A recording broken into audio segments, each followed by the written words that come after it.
1989, they announced that they were going to close the Saskatoon plant. And that's when people started wondering what was going to happen next. We were offered transfers to other plants. Some of the older fellows were offered early retirements, but it was really up in the air as to what was going to happen.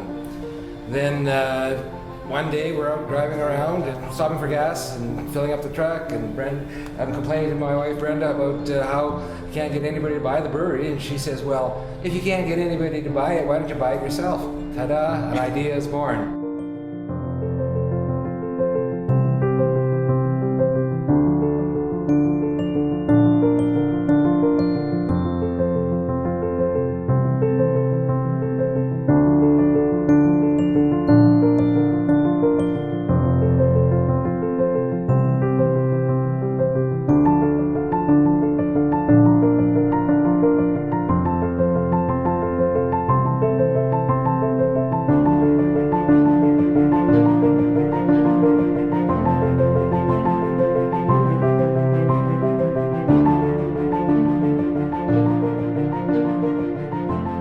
Believe it or not, I was a political staffer at an announcement 25 years ago where the government of the day was providing some support for an employee buy-in of a brewery that turned out to be the amazing Saskatchewan and Western Canadian success story of Great Western.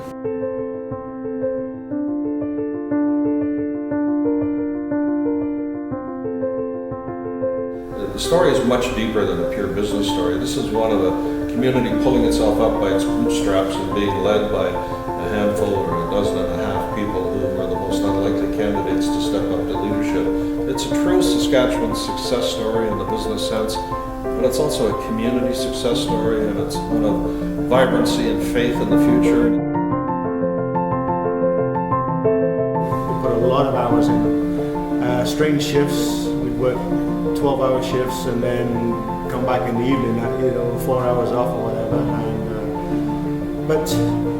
And then it was good because what's happened since then is that we had a lot of the kids of some of the shareholders, and they're still here today.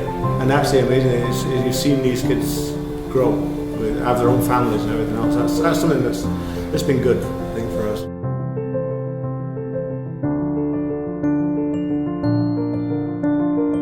A company with a lot of heart, a company with a real entrepreneurial spirit, and a group of people that were very committed to sort of the long-term success of the business.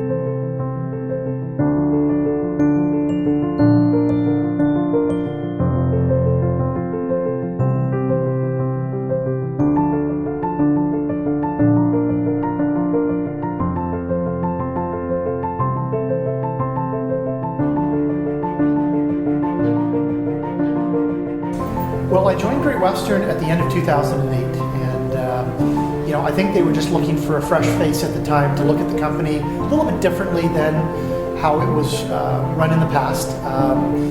For many years, and really as a survival strategy, the company had relied heavily on contract manufacturing, producing other products for other companies to really keep the company operating at capacity, and they just really wanted a different perspective as to how we might build the business differently, particularly where we can control our own destiny with our own brands. I mean, I think at the end of the day, Great Western's sort of competitive advantage is the fact that we are local.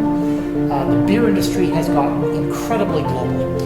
All the major brewers in Canada today are foreign owned. There are fewer and fewer, truly kind of regional independent companies like Great Western. And yet consumers today want to support local. They really believe in trying to, work with people, work with companies that are truly vested in local communities, as opposed to pursuing a global agenda. And I think if we play that strength, I think we have a really good chance of competing in an incredibly, competitive beer industry.